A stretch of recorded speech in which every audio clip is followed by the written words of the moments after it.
Hello there, I'm Lloyd Evans and you're watching the John Cedars channel from the bunker, and we're in for a treat because for the first time I'm going to be interviewing my lovely wife, Dijana. I think you did interview me once before. Well, that didn't count. That wasn't an interview. That was Dijana in her own words. Right. I guess it was an interview because you were answering questions that I was putting to you. But anyway, this is the first time I've sat down and interviewed you, we can say. Mm-hmm. And it's also special because it's a bunker interview and you're, I think, the fourth bunker interview. Wow. So it's a very special occasion. I think you're downplaying just how unique this is. If I can say one more thing in my words, I promise the viewers this is the last time I'm appearing. I don't think the viewers want to see less of you. I think they want to see more of you if the recent videos, comments or anything to go by. Right. Like somebody said, I'm a reluctant activist. Why are you reluctant? Because if I was activist, I would be for environment activist. I just don't have that kind of time to dedicate to such, big task. If you did have the time, I don't think I would be doing research videos like you. I'd definitely help people when they need help. I would probably be more on a support side of things. If somebody needs a shoulder to cry on or reach out or just somebody to listen to them or anything of that sort, probably I would do more of that. But I'm not really in for listening to hours and hours of content that I'm glad that I left behind. I just can't. would it be safe to say that you're also a little averse to being on camera? That would be correct. Yeah. In fact, if it wasn't for Patreons, this wouldn't be happening. Yes, they have actually, it should be pointed out, I'm glad you reminded me, the patrons requested a bunker interview with you, so that's why we're doing this. And just another disclaimer, I am a bit poorly. Yeah. Would you? Thank you. But we're going to press ahead. And another disclaimer, if you hear some screeches, the baby's the in baby here is, as well. is present with us, albeit off camera. Okay. Yeah. So with all that out of the way, now I think it's good that we talked about that at the beginning, about the fact that activism doesn't come naturally, because I think that there are lots of ex-witnesses watching this who will relate to that, who look at people like me getting in front of the camera and think there's no way I could do that. And I think it highlights the fact that activism, or certain types of activism, aren't for everyone. Yeah, I don't think it's for everyone. I can relate to people who say, I just want to, now that I left the organization and realized, I've wasted so many years, I just want to live normal life and do fun things and be a normal person. I can relate to that because when I first discovered things that woke me up, that's all I wanted, but it's never going to happen completely for me. As long as I have people who are in, I cannot do that, really. But yeah, I can relate to people who are just not cut out to do activism. And another thing is, I don't feel like I have something particularly valuable to, to say enough to make a video about it.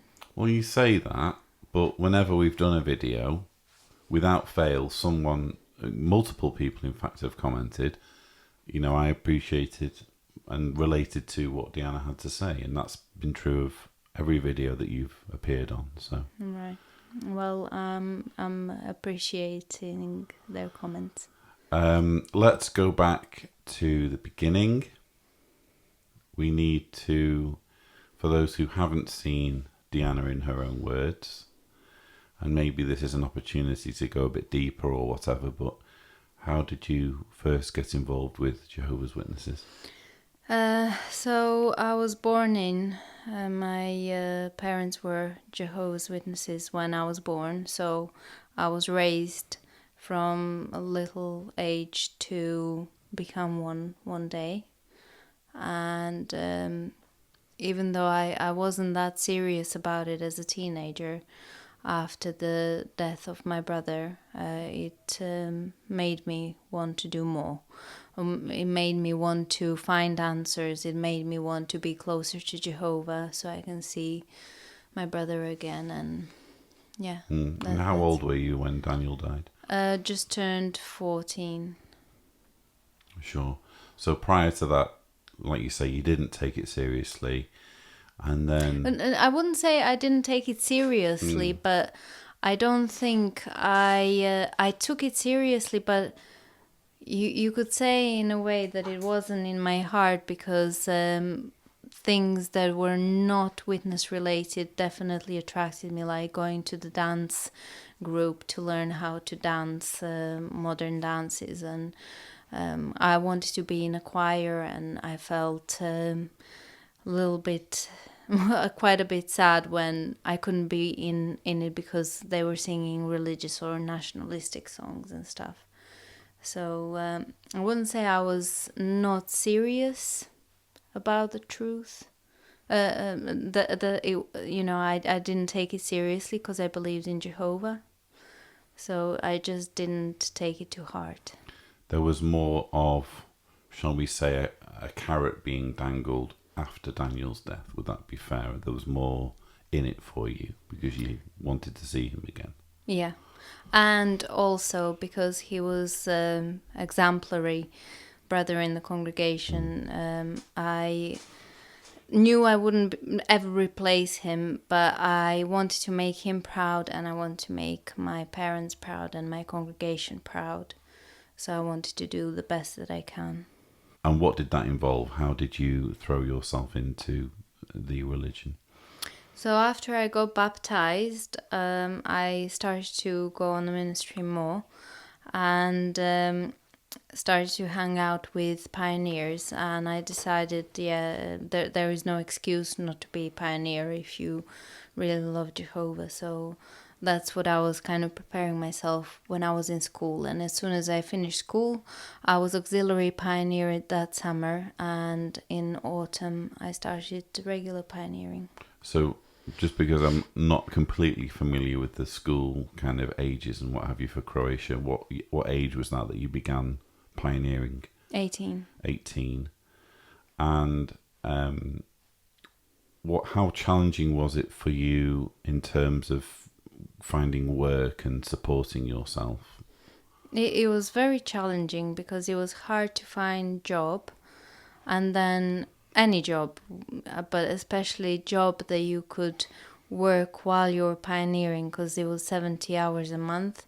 And in Croatia at that time, in the place where I lived, you could only find full-time work. It was very unheard of working part-time. Maybe in Zagreb, which was capital, but where I lived, no. So through connection, one sister worked in this shop that I got job. She kind of recommended me that I should try and apply there. So I did, and I got a job that was full-time. So that was 8 hours a day, 6 days a week. I had Sundays off. And it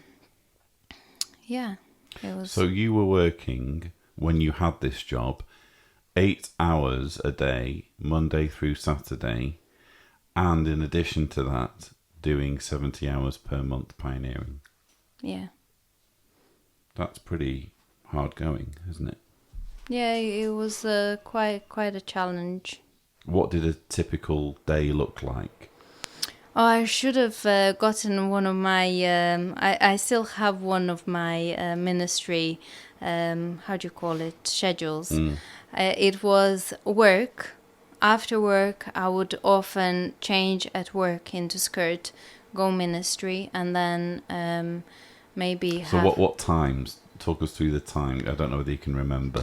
I might mess up. So if somebody who knows me from that time is watching and knows better, comment below and correct me. But this is off top of my head. I think I needed to be in the shop, open it at 7 a.m. So I would be opening it at. So what time would you wake up to get to? Because it's obviously 20-minute drive into. And were you taking the bus? To begin with, I was taking a bus because I didn't have a car, and then later on, I started to drive my dad's car. So what time would you have to wake up in the morning? If I was going with bus, I think I needed to wake up silly hours, 5 something. Okay. And be on the bus for 6. And then take a bus into town and walk to the shop, open the shop. It was tough in winter because if it was snowing, you would need to go and then wait for the bus because they would be late, and then you would rush to work through the snow. And your boss wasn't the most forgiving boss, was he? Let's not That's talk maybe about another it. story. So okay, so you're waking up at 5 or 6 in the morning. Yeah. You're having to open the shop at 7. Yeah. Okay, so take us from there. And then I would be working. Usually there was 2 of us working in the shift, and it was opposite hospital, so you would have busy hours during hospital visit hours, where people would be buying loads of stuff for, or just killing time. Sometimes people needed to kill time, and shop would be filled with people. They were doing nothing, but you needed to be aware of shoplifters, so you could be. Because it would come out of your pay if they stole anything. Yeah. Right. That's how it was done at that time, and I would be working there, and then I think I worked until 2. I'm not sure, but then I would change into. Got 7 hours, 7 until 2. Is it 7 hours? Yeah. Or something like that. Yeah. Okay. I would be going to ministry, and then after ministry I would drive home, be dead and vegetate for the evening, and then next day I would go on the ministry in the morning, and then in the afternoon to work. Oh, so it switched with the rotors, did it? Yeah. So on that day when you'd finish at 2, you'd then go on the ministry. And when did you finish on the ministry? It depends. When I had a good day, I would stay until evening, and when I had a bad day, I would do a couple of hours and then go home. But because I was not showered with money, I was really struggling because the pay was, it wasn't the best pay. I needed to use up my time, so I would go to the town to do ministry, and I would cram as much as I can in my day. So it would be return visits, and then a little bit new territory, and then return visits, and all that sort of thing crammed into one. And then later on, as I pioneered, I started to gather some studies, and that was making it easier. Okay. So quite an intense schedule. Did you find it enjoyable or fulfilling to be pioneering? It's funny, that one, because in some ways I did. I took some advices to heart when I was in pioneer school, and I really tried to apply them and take interest in people. Do it not for the response, do it because it's the right thing, because you're pleasing Jehovah, and that was giving me happiness. But at the back of my mind was always voice, you're not doing enough. If I was watching a movie, I was thinking, you need to be doing personal study. Or if I was at work, I was thinking, I'm wasting time here standing when there is no people to serve, and I should be on a ministry. And then when I'm on the ministry, I would be thinking, oh no, I'm on the ministry, but my all of my colleagues are working more today because we had goods coming in the shop and we needed to stock it, and they've let me go because I made up like a fuss. I want to go for the ministry, and then I would feel bad on the ministry for doing that. So it was always that niggling voice that was making me feel like, you're not doing enough, you're not doing right, you should be doing more, and things like that. And the territory in CSAC is very big, isn't it? So there'd be, and am I right in saying that in the CSAC congregation they were quite what's the word? They were quite stingy in how much time you could count for travelling.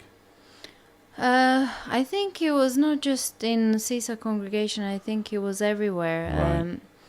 You just didn't count time where you traveled endlessly. If you started ministry, you can count some time, but not like an hour, which took us to this far town where we preached. And or we would need to stop while we were driving. Stop, do a leaflet or talk to somebody, and then carry keep on. The time going, yeah. But we were very, very conscious about how we report time. For example, when we were in UK, I was a little bit stumbled because... so this is later, once we got married and you'd moved to the UK. Yeah, but I'm making comparison that in UK, you send somebody a text in the morning, oh, I've started my time, and then just knock off 10 minutes for the field service meeting, and then just carry on, continue counting time, even when you go and visit old sister.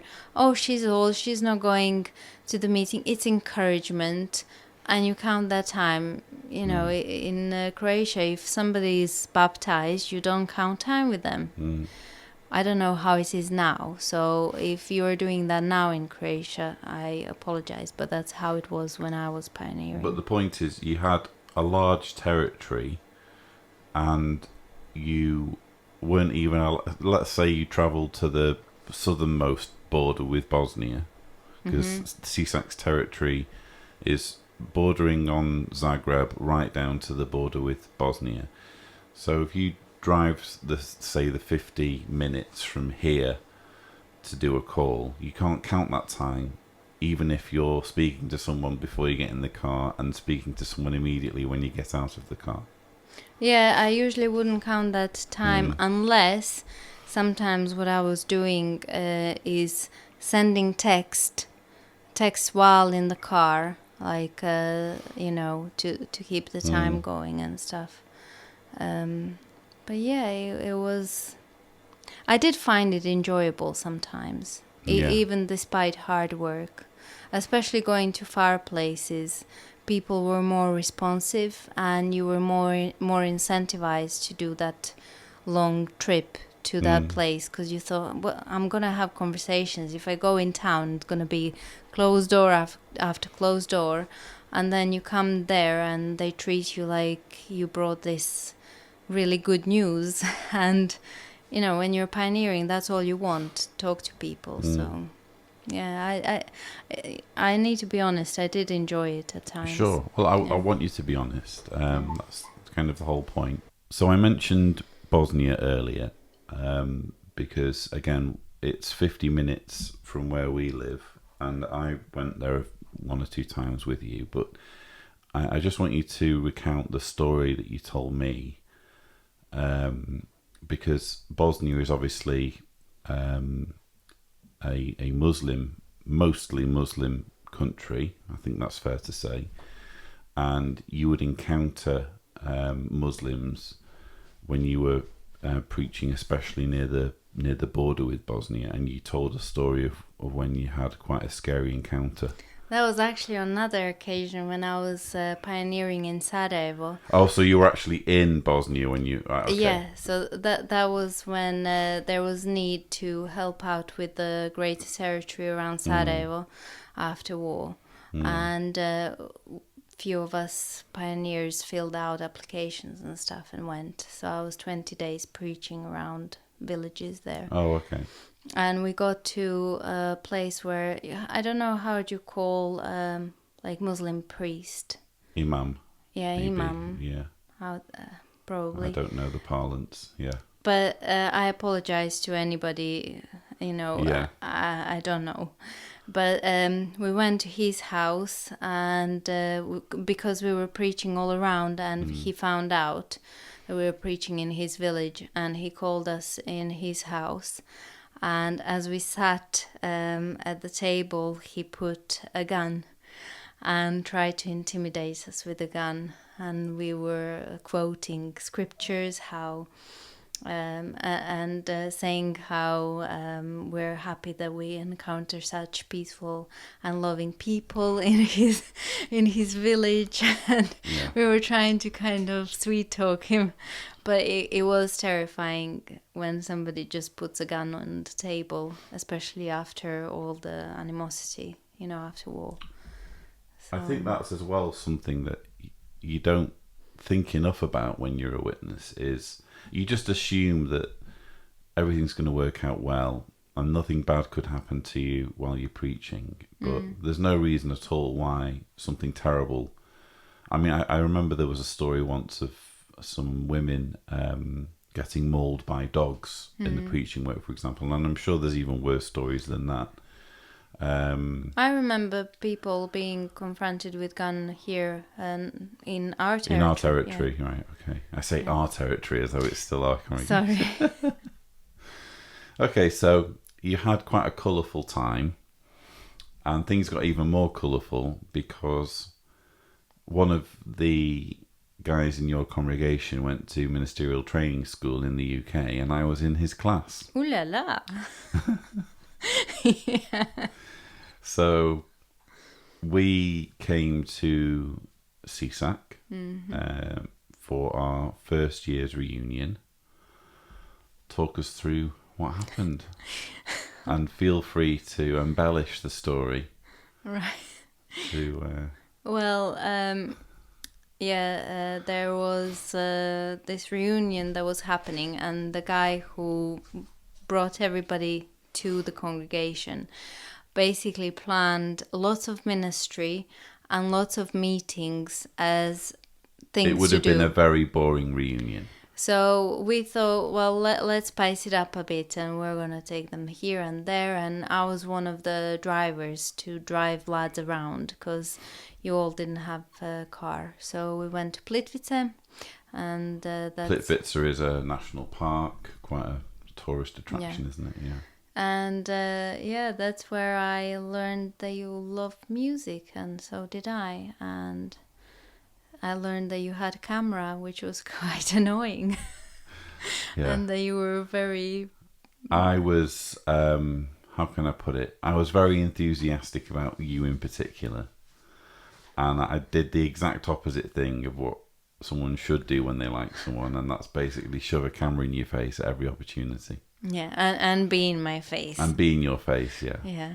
And somehow that strategy works, no, it No, it didn't, because I think, if I remember correctly, I did ask you, do you like me? And you said yes. You said, I don't like you. Yeah. Yeah, it was something like that. Yeah.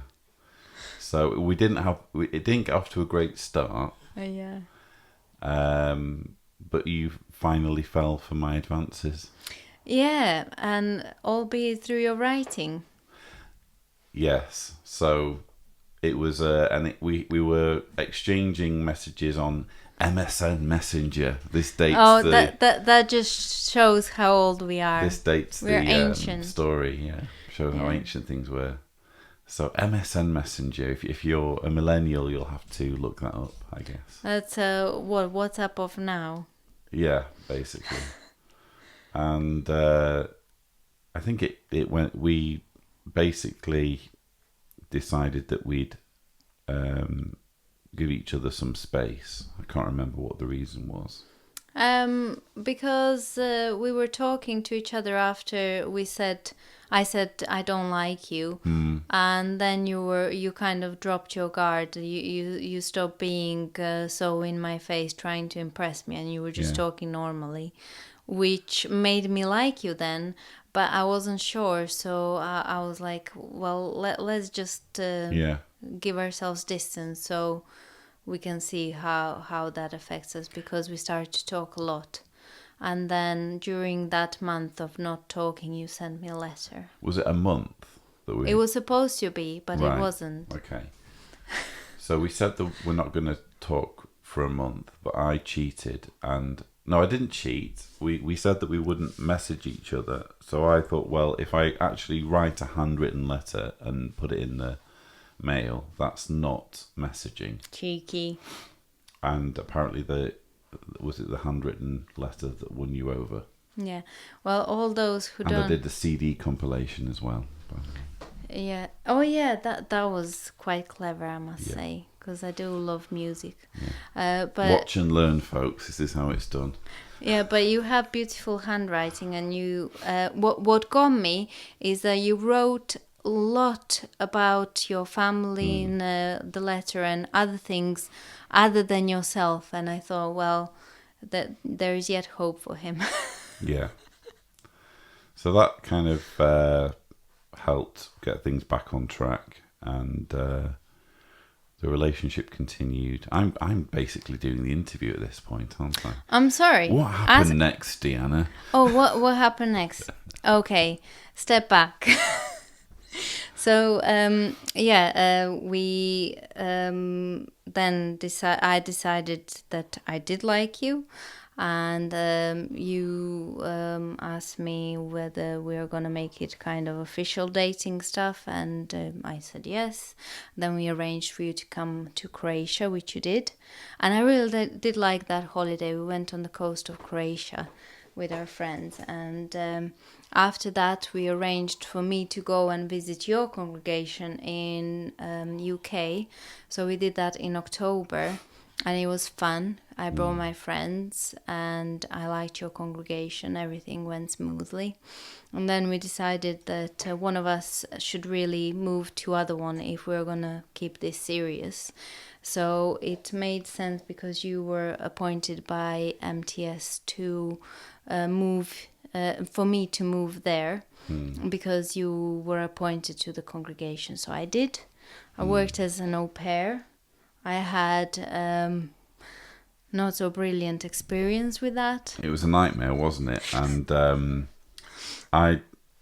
so we kind of figured out that, like you say, because I was assigned by Watchtower due to being an MTS graduate, that you really ought to kind of come to the UK. And we figured out that you being an au pair was the easiest way to do it. But you ended up, I think it's safe to say, with a nightmare family.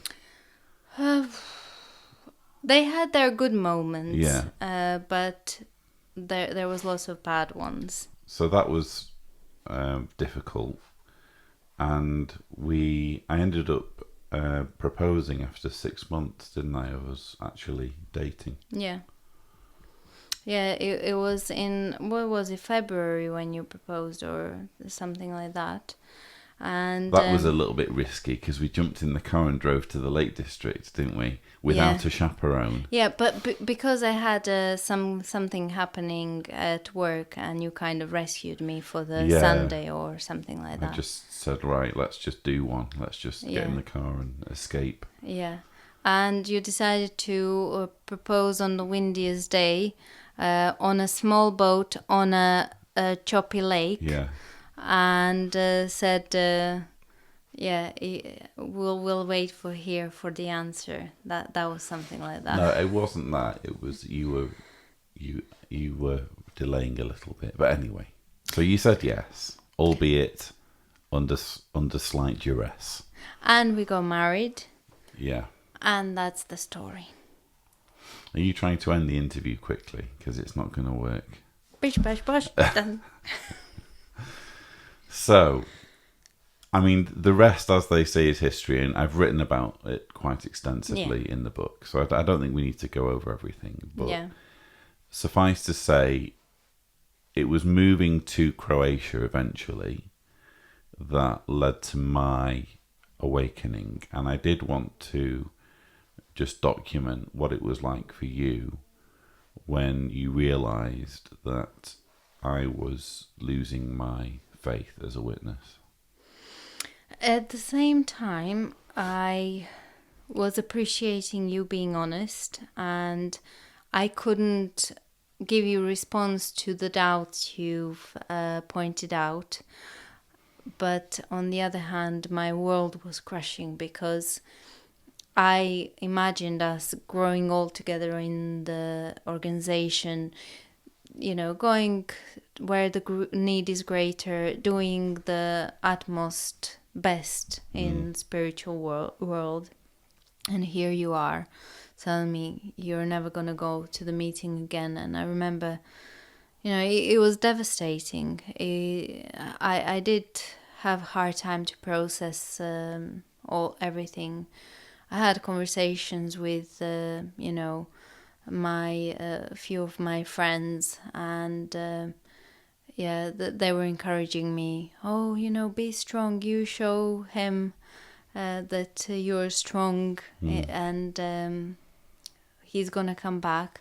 And at some level, I was thinking that I'm gonna find these answers to these doubts. Not now, but I will. And when I do, I'm gonna show you. But until then, we're gonna support each other and things like that. So it was mixed bag of feelings. It was me trying to be spiritually strong, but yet I was falling apart, and it was a difficult time for sure. And what was it that kind of made you realise that I was onto something? I can't completely pin down what was it, because it was a combination of many things.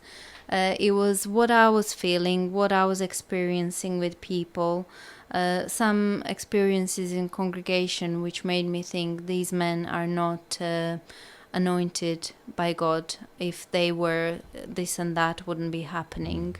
And also through you finding out about various things, like when I first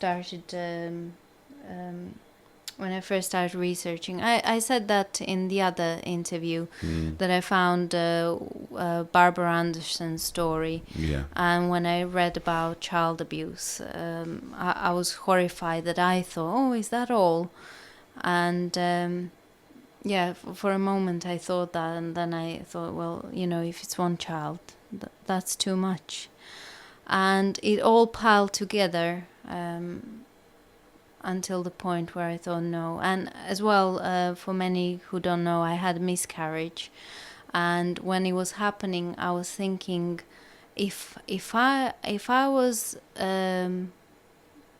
able to save this child's life by taking blood, I would, because I would rather lose life myself, everlasting life, and allow this child to have their life, instead of denying the child life so I could have everlasting life. And then I thought, well, isn't that how every parent feels?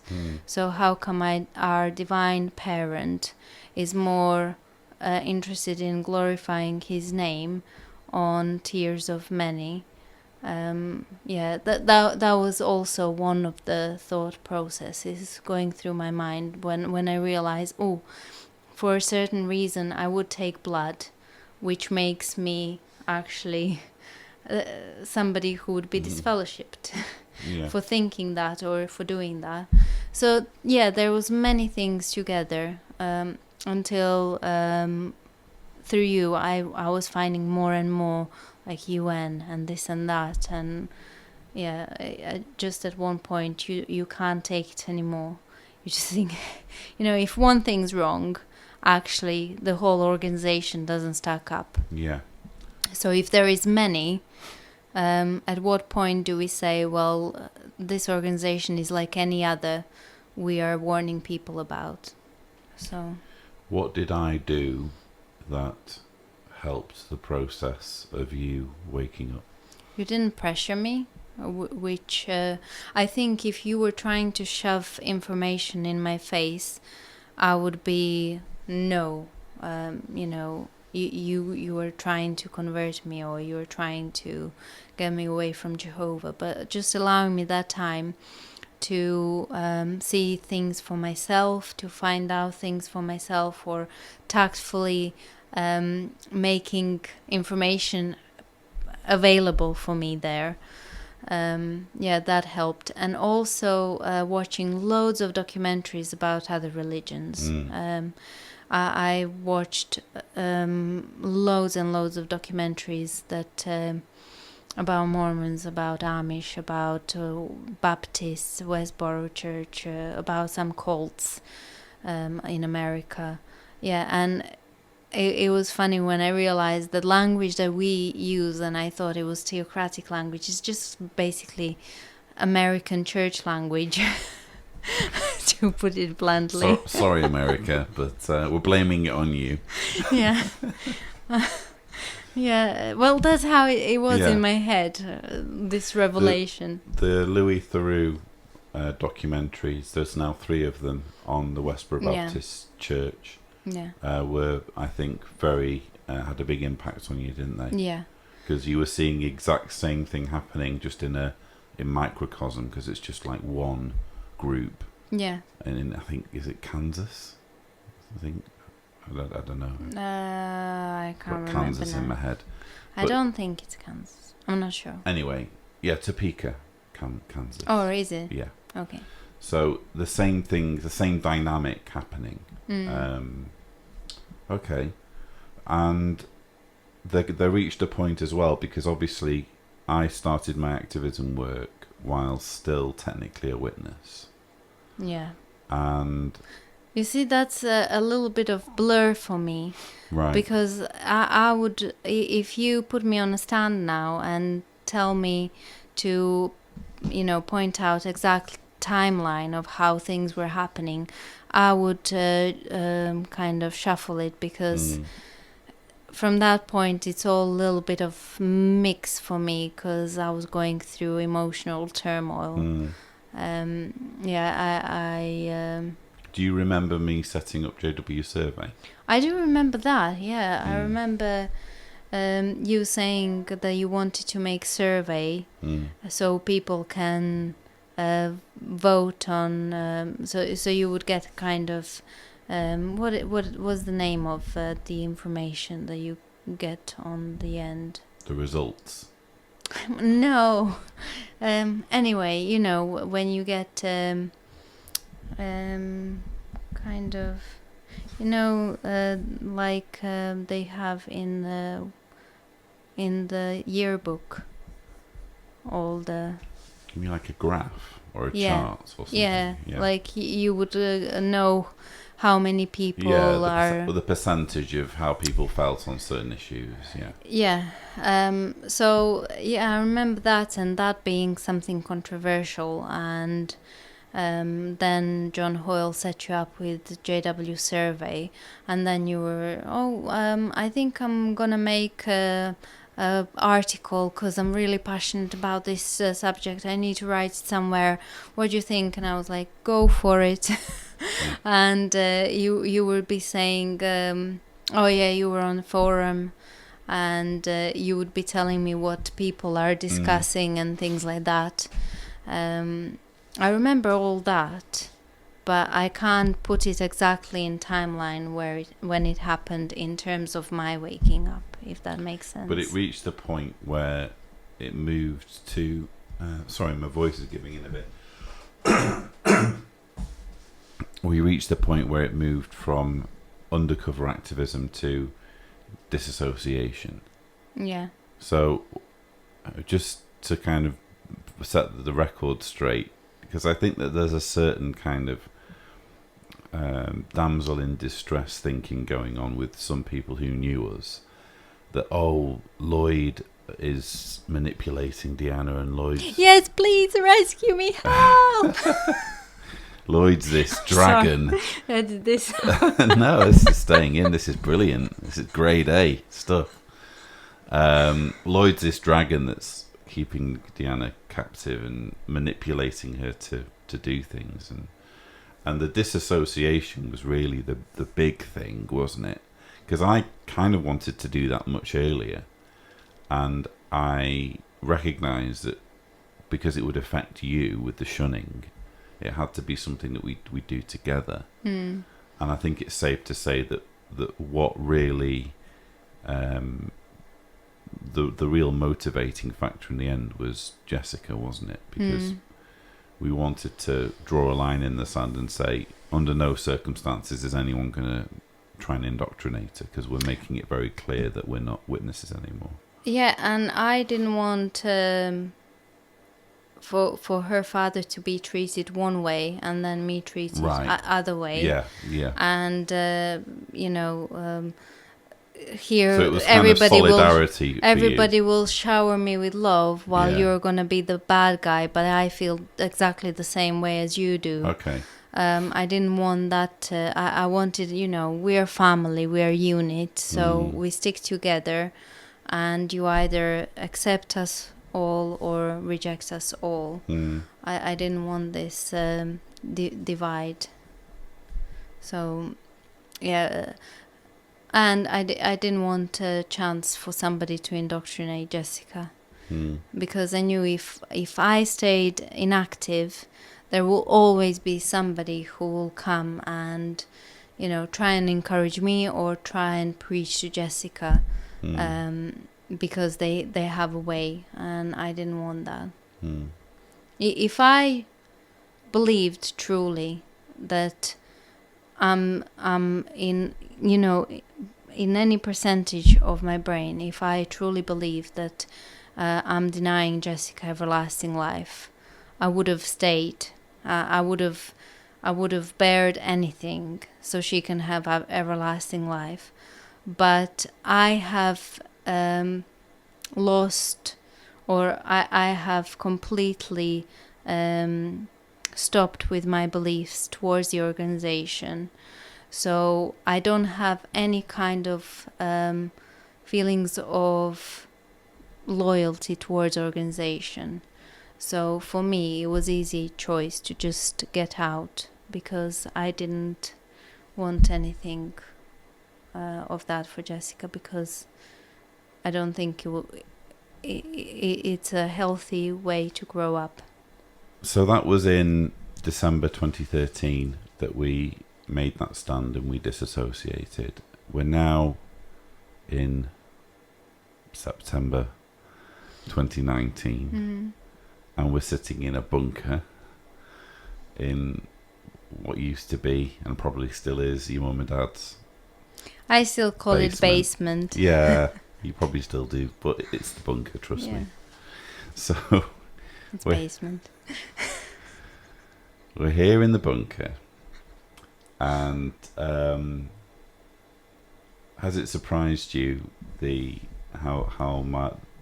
journey that I've been on with my activism? I didn't think it would get this far. It was just one idea after another idea. It wasn't something you set up to do. It was more, I need to say this. How do I say it? I'm going to write an article. This really needs to be brought to light. I'm going to make a video, but I'm not going to go on camera. I'm going to edit it and put the titles or what have you. And then it came to the point, you know what, I'm just going to say it as it is on video. And it was one thing after another.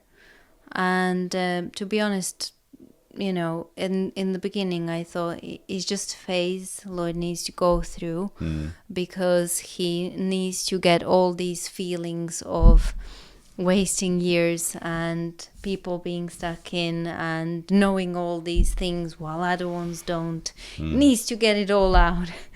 But it grew more and more people were contacting you. You helped me. That was more of a fuel for you to do more. And also people who you love who are stuck in, that's another fuel to do more. And it ended up being a big YouTube. I mean, big YouTube. It's nothing if you compare it to PewDiePie. Lloyd doesn't even know PewDiePie. Dijana is a big consumer of YouTube channels, some of which have absolutely nothing to do with Jehovah's Witnesses. In fact, most of them have nothing to do Lloyd, your only channel I'm to the do only channel that she watches. That I'm subscribed to. Don't go that far. But I am measured against the success of PewDiePie, it appears. PewDiePie has Okay. lots of millions. So once I've got 100 million subscribers, then I'll have made it. Is that what you're telling me? Yes. Okay. Fair enough. Challenge accepted. Yeah, but I didn't think it would grow into YouTube channel that and also a way of you to work actually full time, because we were doing translation and it would be sometimes doing translation all day and then you were itching to write something or do something and then you would do it in the night because you didn't have time, or it was all over the place how you were doing these videos and stuff. So I didn't think it would come to that. No. And what would you say have been the challenges that have come with my activism work? When you put yourself kind of in, I wouldn't say of public, but you're in a way you're not private anymore. Everybody has opinion, and sometimes that opinion doesn't matter. But if it's spread a lot around, it becomes to bother, and then it creates problems. And sometimes, dealing with these subjects sometimes brings on depression. Sometimes it's a lot to handle. There is all sorts that we've been through. Dealing with controversy and that kind of thing. I don't like all that. I don't even like to talk about it. That's why I don't even know why I agreed when You're said... talking about the aggressive activism. I'm not going to talk about aggressive activism. I do, however, think it's worth just mentioning that there's been lots of controversy, and controversy that affects me affects you as well. Yeah. But would it be fair to say that for the most part, we've kind of overcome those issues, those challenges, and it's not as how can I put it? It's not as incessant as it used to be. As you grow old, you experience things, you learn, and you learn how to cope with certain things, and you learn not to react to everything. And it's been learning process. But I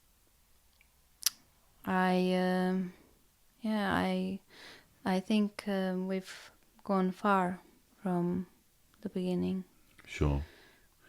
I lost my train of thought. Sorry, it's late. I'm tired. We're both tired. But I'm poorly and I'm soldering on. I'm breastfeeding in the night. Okay. Just give us a message for doubting witnesses who stumble on the channel and wonder whether it's worthwhile pursuing their doubts. I remember what I wanted to say, but and for doubting witnesses, I would say that I know it's scary to go beyond what organization tells you, what literature tells you. And I know that we might sound like we have some kind of agenda to attack you, to get you out. But it's up to you. Do you want to stay in or not? If you want to find out the truth, it's out there. You need to be brave to find out. And if one thing's not truthful about the organization, the entire organization is not truthful, because it's supposed to be God's organization. That's one and true. So if you have policies that are hurting children, something's not right. If you have lies that they've tried to cover up, something's not right. If you have ever-changing beliefs, something's not right. And as well, for me, looking now at the organization, I can't recognize it to the organization that I left. So I would just say, if you want to find out more, the truth is out there. You only need to be courageous to find it. But, there are people who are happy inside of their religion. If it's not hurting anybody, I'm not against somebody wanting to be a witness, as long as it's not hurting. But the point is that the policies are hurting many. And is she awake? Yeah. Do you want to just bring her on camera for a little bit?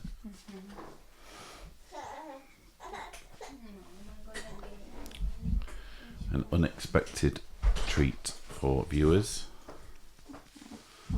to see the latest Evans. How are you, sweetheart? Immediately grabs the microphone. I think she has a future in this.